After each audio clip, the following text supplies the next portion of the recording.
With COVID-19 being pretty much the only story in the news, the world's finest dickheads are finding it hard to make themselves relevant. But now, the cave-dwelling goat fuckers known as ISIS have got themselves back in the news by claiming that coronavirus is one of theirs. Members of the religious extremist group, when they're not busy cutting the heads off innocent women and children or balls deep in a domestic animal, have said that because the virus is shutting down the Western world and killing so many Westerners, it is a soldier of Allah.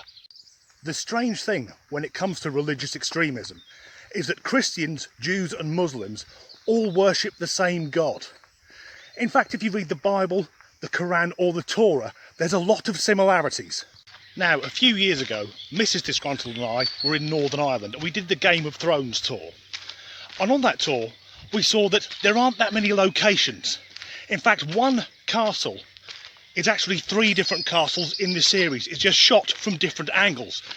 And that's what these 3 religions do. They look at the same deity from a different point of view. But ISIS use their own perverted model of Islam. And to use the same analogy, if they had Game of Thrones, they'd take out the plot and the politics and the dragons and the special effects and all the sex, and they're just left with a load of bloody violence, and that's all they're interested in. I'm going to say something now which may seem controversial because I'm a white guy, but there's a problem with this idea that coronavirus is a soldier of Allah, because the people dying from COVID-19 are disproportionately from ethnic minorities, or at least ethnic minorities here in the UK. Or to put it another way, a lot of the people dying are Muslims, whereas Caucasians, who mostly have Christian ancestry, are largely unaffected. So this supposed soldier of Allah is going after his way to kill Muslims, but leaves the infidels alone. Do you think that other terrorist groups from around the world look at ISIS and think, well, at least we're not as thick as them? However, as an ordained minister, I feel compelled to balance this out, because some Christian groups have been talking about coronavirus as well. In the book of Revelations, the Apostle John wrote that the end of the world will be signalled by the coming of the 4 horsemen of the apocalypse.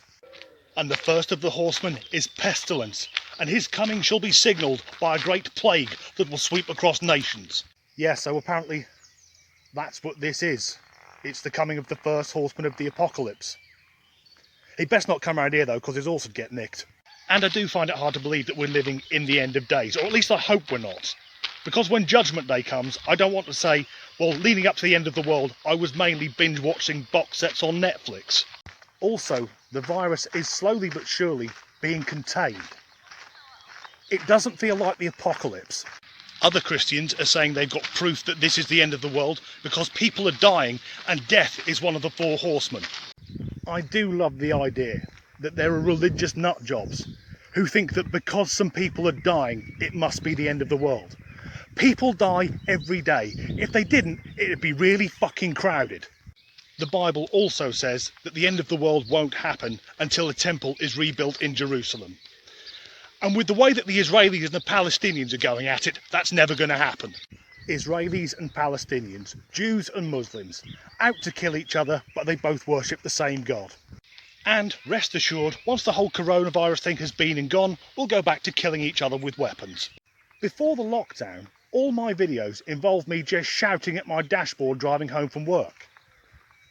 Now I'm becoming a religious affairs correspondent. Theology with Disgruntled Danny.